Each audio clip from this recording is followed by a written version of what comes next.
Hey, what's up guys, it's DarkArmedDuelist, and today we're going to be doing a Nemesis Lightsworn deck profiles. This deck is pretty crazy, with the way that it can just summon out so many monsters onto your side of the field, and has one of the craziest, highest ceilings in the entire game of Yu-Gi-Oh! To get monsters out on your side of the field that are big boss monsters. I absolutely love this deck, and think it's probably one of the coolest variants of a deck that I built in a long time, outside of like my Dark Arm Dragon deck profile, which is pretty crazy too.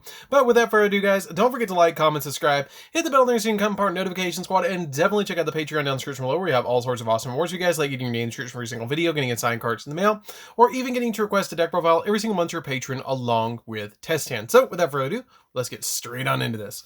So first off, we're going to be playing two of the Arch Nemesis boss monsters. This card is really insane. It has some really cool effects that has the ability to, it can't be normal summon or set, it must be special summon from your hand by banishing 3 monsters with different types from your graveyard and or face up in your field, which is very easy in Lightsworns because, for instance, Wolf is a Beast Warrior, Raiden is a Warrior, your Lumina is a Spellcaster, and so on and so forth. So you have a lot of different types in this deck to be able to summon this card to your side of the field. It also cannot be destroyed by card effects, which is a really good effect to be able to kind of protect it from Judgment Dragon as well. And you can declare one monster type on the field and destroy all monsters on the field with that type. And also, until the end of the next turn, neither player can special summon monsters with that same type, which is not that big of a deal for me, because if I call something like a Spellcaster or something like that, I can just deal with their opponent's board and not have to worry about mine because I can have so many different types to work with. And then play 2 of the other boss monster that Nemesis has, which has the ability, kind of like the same thing, but you banish 3 monsters with different attributes from your graveyard and or face them in your field, and it cannot be destroyed by card effects either. And you can declare one monster's attribute on the field and destroy all monsters on the field with the same attribute. Also, until the end of the next turn, neither player can special summon monsters with the same attribute as that monster that was destroyed. I think only downside of this card is you usually don't want to call like light or dark in this deck because you're going to be summoning a lot of light and dark monsters. So this card is really good, but it's not quite as good as the first one. So then for the rest of the Nemesis cards, we're going to be playing 2 copies of Condor. Condor is really good. Now Condor would be better if Thunder Dragon Colossus was at 1, because this card would be really good then. But this card lets you target one of your banished monsters, and then you can special summon this card from your hand, and if you do, you shuffle the target into the deck. You can target one of your other banished Nemesis monsters and add it back to your hand, which is a pretty good effect, and it's a 1900 beat stick, which makes it a really good card. We then play 2 copies of Umbrella.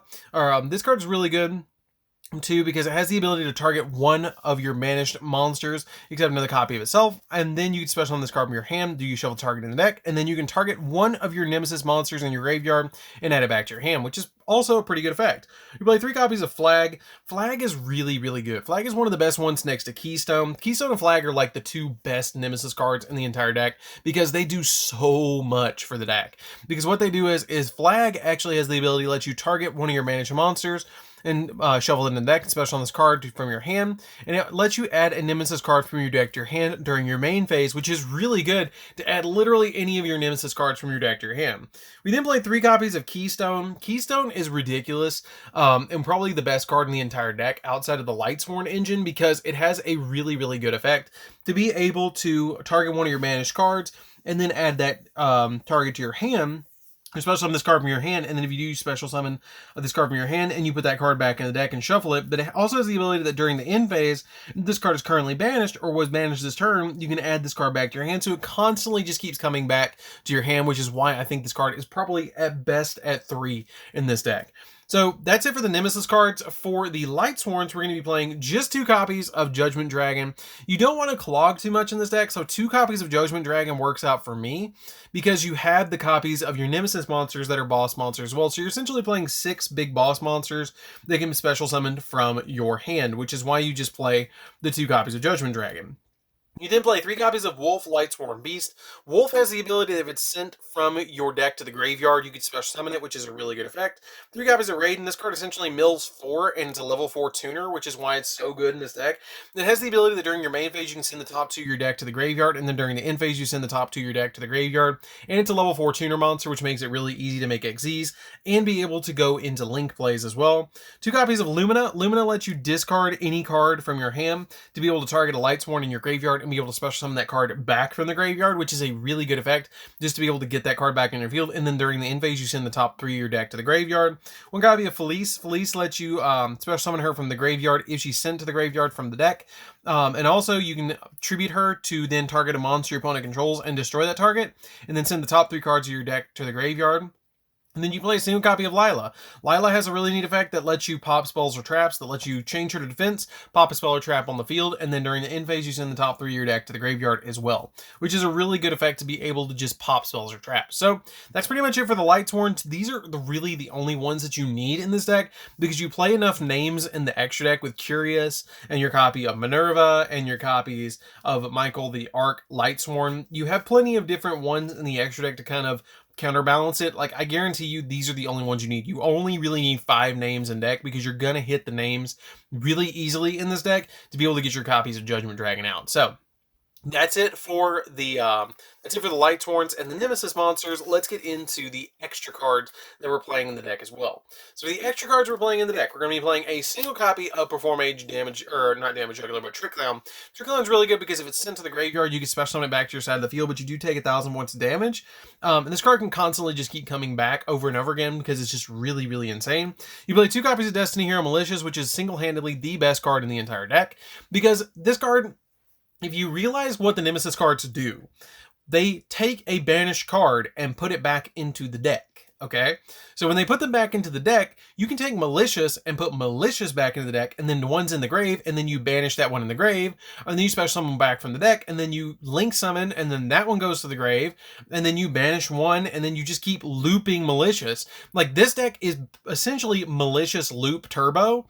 Once you hit a Malicious in the graveyard one time with one of your Lightsworn monsters, it's over. Like, you're just gonna link climb all the way into a copy of Yugioh, and then just keep going over and over again with the Yugioh to dig into the deck, to be able to go in and keep going and going and going. This card is literally the craziest card in the entire deck, because you can banish it and be able to special summon a Malicious from deck, and then loop over and over again with your copies of your Nemesis monsters. We then play 2 copies of Plague Spreader Zombie. Plague Spreader Zombie helps me a lot in the deck too, because if this is in your graveyard, you can place a card from the top of your deck, or from your hand on top of your deck, and then you can special summon this card from the graveyard. It's not once per turn, so you can loop this card too, which is ridiculous. Plague Spreader Zombie is really insane in this deck. So basically what you do with Plague Spreader is you put any card that you don't need back on top of the deck, you summon it with Malicious, you go into Borload Savage, or you go into a Beals, or you use this card as a link climbing material to go into Yugioh. It depends on what you need, but this card is really insane. So that's it for the tech monsters. I don't play the complete hero package. Some people play Vision Hero Vion in the deck too, and you can, but I feel like the Lightsworns do enough for me that I don't need it. Or you can play Armageddon Knight to ensure that your normal summon gets your Malicious to the graveyard, but again, I really just don't feel like I need it. So that's it for the monsters, guys. Let's get into the very few spells that we play in this deck. So for the few spells we play in this deck, we're playing a single copy of Foolish Burial. It sends my copy of Malicious to the graveyard extremely quickly. 2 copies of Nemesis Reborn, or it's basically Nemesis Reborn. Basically what this card does, it lets you target one of your Nemesis monsters that's banished or in the graveyard and special summon it, but its original level becomes 11, or if its original level is 11 or higher, it cannot activate its effects this turn, which is not that big of a deal because you're just trying to get your monsters back on the field to link climb with this card. We then play 3 copies of Solar Recharge, which is the best draw card in the entire game. It lets you discard a Lightsworn, draw 2, and then send 2 off the top of the deck. And then we play 3 of the best Surger in the entire game.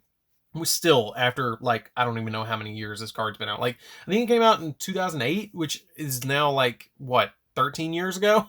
But this card lets you send the top 3 cards of your deck to the graveyard and add a level 4 or lower Lightsworn monster from your deck to your hand. Really good, because you have draw and you have the send to graveyard. So it's a really good engine. So that's it for the main deck, guys. Let's get into the extra deck. So with the extra deck, we're going to be playing 2 copies of Minerva. Minerva just basically sends cards from your deck to the graveyard by detaching material from her. You can send the top 3 of your deck to the graveyard. Then you can draw cards equal number of Lightsworns that were sent to the graveyard by this effect. And then if this card is destroyed by battle, or if this card in Zoner's possession is destroyed by an opponent's card effect, you can send the top 3 cards of your deck to the graveyard. Then you can destroy cards on the field up to the number of Lightsworn cards sent to the graveyard by this card's effect, which is really good. Play the same copy of Abyss Dweller just to shut our opponent's graveyard down just in case we need to. 1 copy of Beals because it's easy to make and it can't be destroyed by battle or by card effect, so it protects itself against Judgment Dragon, which is great. 1 copy of Borload Savage. It gives you bunches of negates on your side of the field and is one of the best boss monsters in the entire extra deck. One copy of Michael the Arc Lightsworn. This card's really easy to summon as well. It can banish a card by paying 1,000 life points, which is really cool. And also during the end phase, you send the top 3 of your deck cards to the graveyard of your deck, which is pretty good.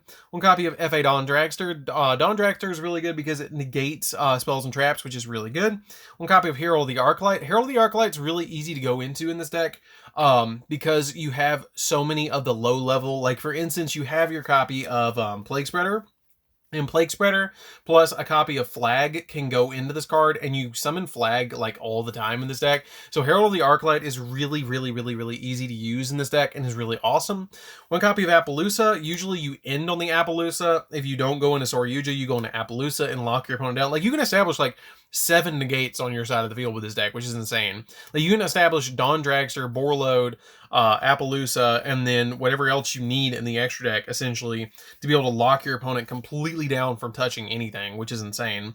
One copy of Yugioh, because Yugioh just kind of locks your opponent, or lets you draw a bunch of cards, which can in turn get you the cards to lock your opponent down.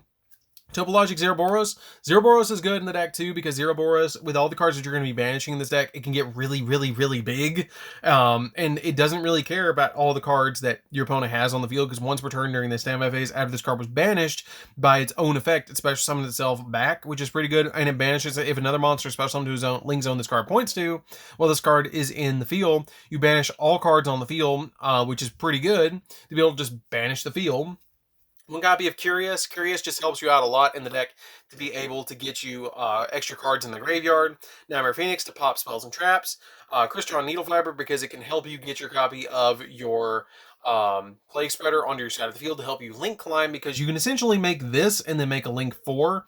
Because if you make your copy of Needle Fiber, you can summon Plague Spreader, then use Plague Spreader's effect to special summon itself back to your side of the field after you go into, say, a copy of literally anything that you need in your extra deck, and then you go directly into a copy of Appaloosa if you want to. Like, it totally is depending on you how you want to go about it. And then we play a single copy of IP. IP helps you go into Appaloosa really easily. The only thing that I've considered changing in the entire deck is maybe dropping Herald for a copy of Unicorn, and that's pretty much it for the deck. So don't forget to like, comment, subscribe, guys. Hit the bell on there so you can come part of Notification Squad, and definitely tell me what you think of this deck down in the comments down below. It is insane. This is probably one of the craziest decks I built, because I didn't realize how insane Nemesis was. Like, when I looked at the deck before Keystone was released, I was like, okay, so you tech it into stuff and it makes it work. And then I was like, oh, Lightsworn, let's do that. So I threw it in here because a lot of you guys have been requesting for me to build a Nemesis deck, and I was like, this is insane. This deck is actually crazy and broken. So anyways, guys, this is DarkArmedDuelist. Don't forget to like, comment, subscribe, hit the bell on your come part of Notification Squad, and definitely check out the Patreon down in the description below, and we'll see you guys in the next video. See you later, guys.